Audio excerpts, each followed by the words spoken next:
Bismillahirrahmanirrahim. Assalamualaikum warahmatullahi wabarakatuh. Perkenalkan, nama saya Rika Sirahmayu dari Prodi Pendidikan Agama Islam semester 4 kelas A. Di sini saya akan sedikit menjelaskan tentang kepemimpinan wanita dalam perspektif hadis Nabi SAW. Di sini hadisnya berbunyi, hadasana Usman bin Haisam hadasana Auf anil Hasani an Abi Bakrah qala laqad nafa'anillahu bi kalimatin ayyamal jamali lamma balagun nabiyyi sallallahu alaihi wasallam ang farasan malaku benata Kisra qala la yufliha qaumu walau amarahum amro'ah Rawahul Bukhari, yang artinya telah menceritakan kepada kami Utsman bin Al-Haisam telah menceritakan kepada kami Auf dari Al-Hasan dari Abu Bakrah mengatakan, dikala berlangsung hari-hari perang Jamal, aku telah memperoleh pelajaran dari pesan baginda Nabi. Tepatnya ketika beliau tahu kerajaan Persia mengangkat anak perempuan Kisra sebagai raja. Beliau langsung bersabda, tak akan baik keadaan sebuah kaum yang mengangkat wanita sebagai pemimpin urusan mereka.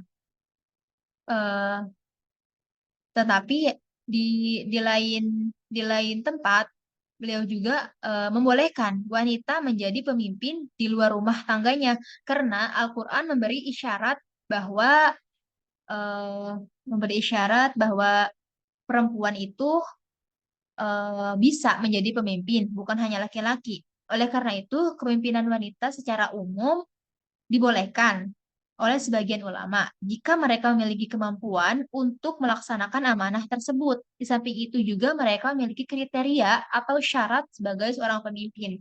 Jadi, dalam hadis ini, eh, wanita itu bukan dilarang, tapi ada harus harus punya kriteria seorang pemimpin. Jadi wanita ini harus bisa menjalankan amanahnya sebagai seorang pemimpin dan harus mempunyai jiwa-jiwa kepemimpinan itu.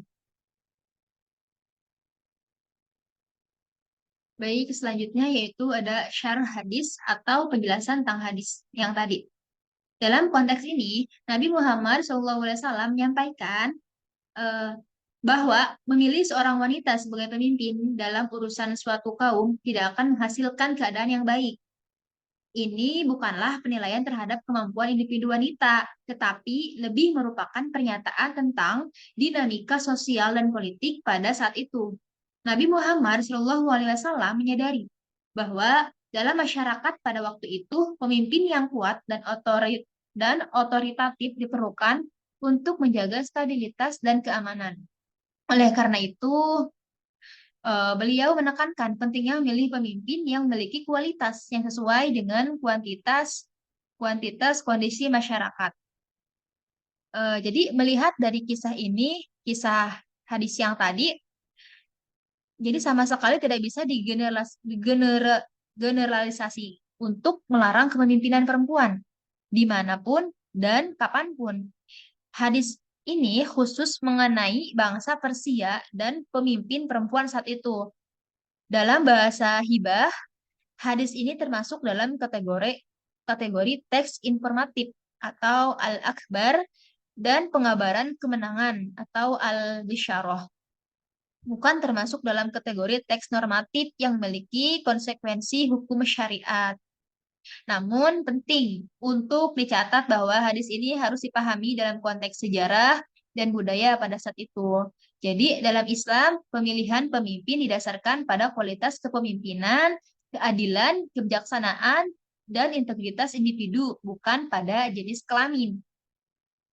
Oleh karena itu, dalam dalam memimpin yang efektif dan sukses dalam berbagai bidang, penting untuk menghargai dan mengakui kemampuan dan kontribusi individu tanpa memandang jenis kelamin.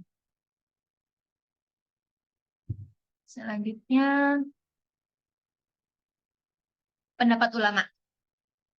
Di sini ada pendapat dari Al-Khattabi menyatakan bahwa hadis ini mengisyaratkan bahwa perempuan tidak diperlukan menjadi seorang pemimpin atau seorang hakim. Ini sebagai konsekuensi perempuan tidak bisa menikahkan dirinya sebagaimana ia tidak bisa menikahkan perempuan lain. Di samping itu, ada beberapa dalil yang melarang wanita menjadi pemimpin di luar rumah, yaitu antara lain yang pertama dalam Quran Surat An-Nisa ayat 34. Yang kedua, hadis Nabi SAW yang menyatakan bahwa perempuan itu kurang cerdas dibanding laki-laki. Yang ketiga, la yufliha qaumun wallahu amrohum imro'atan. Yang ketiga dalil tersebut saling kait-mengait dalam memperkuat argumentasi ketidakbolehan perempuan dalam memegang kepemimpinan dengan dalil lain, baik ayat maupun hadis yang di atas, mengisyaratkan bahwa kepemimpinan itu hanya untuk laki-laki dan menegaskan keharusan perempuan mengakui kepemimpinan ini. Jadi pandangan ulama tentang wanita sebagai pemimpin itu bervariasi. Beberapa ulama berpendapat bahwa wanita dapat menjadi pemimpin dalam beberapa konteks. Sementara itu ada ulama lain yang berpendapat bahwa wanita seharusnya tidak menjadi pemimpin dalam urusan politik dan pemerintahan. Pandangan ini didasarkan pada interpretasi hadis hadis dan ayat-ayat Al-Quran. Namun penting untuk diingat bahwa pandangan ini dapat berbeda antara satu ulama dengan ulama yang lainnya.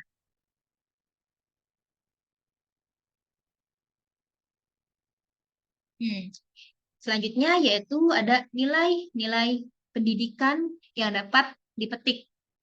Yang pertama yaitu ada keadilan dan kebijaksanaan. Kenapa sih keadilan ini penting dan kebijaksanaan ini penting dalam pendidikan? Karena dalam hadis ini mengajarkan bahwa pentingnya memiliki kepemimpinan yang adil dan bijaksana dalam mengurus urusan masyarakat. Pemimpin yang adil dan bijaksana akan mampu menjaga kepentingan dan kemaslahatan umum atau kemaslahatan dari masyarakatnya. Yang kedua, yang kedua yaitu ada kualifikasi dan kompetensi.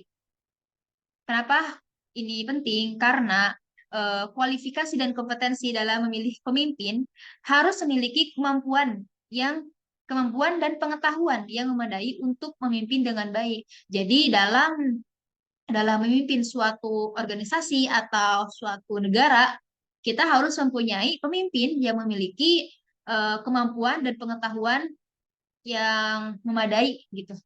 Terus yang ketiga yaitu ada konsisten dengan nilai-nilai Islam.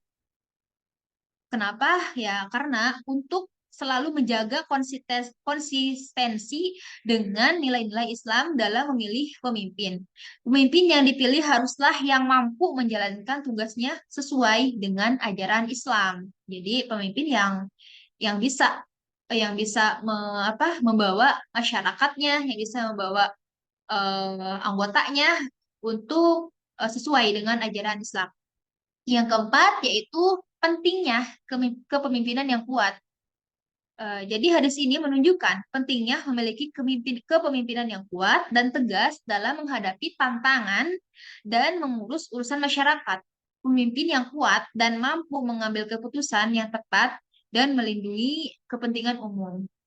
Jadi di sini pentingnya kepemimpinan yang kuat itu supaya pemimpin itu bisa mengambil keputusan yang tepat dalam mengambil keputusan dan melindungi kepentingan masyarakatnya.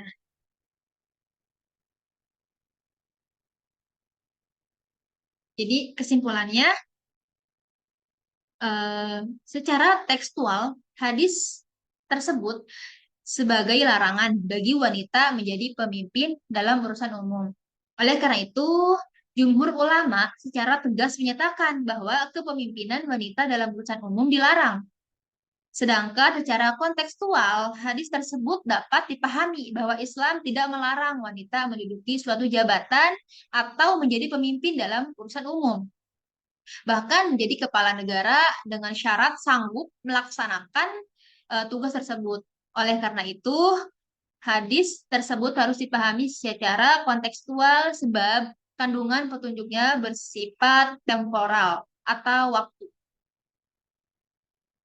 Jadi kesimpulan dari hadis tadi ditarik menjadi ada dua poin. Yang pertama dipandang dari secara kontekstual, yang kedua jadi dipandang secara tekstual.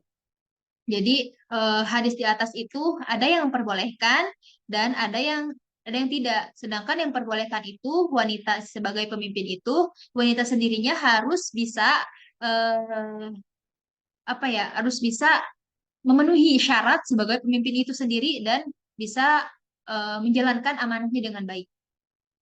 Mungkin sekian penjelasan saya mengenai kepemimpinan wanita dalam perspektif hadis. Kurang lebihnya mohon maaf. Wassalamualaikum warahmatullahi wabarakatuh.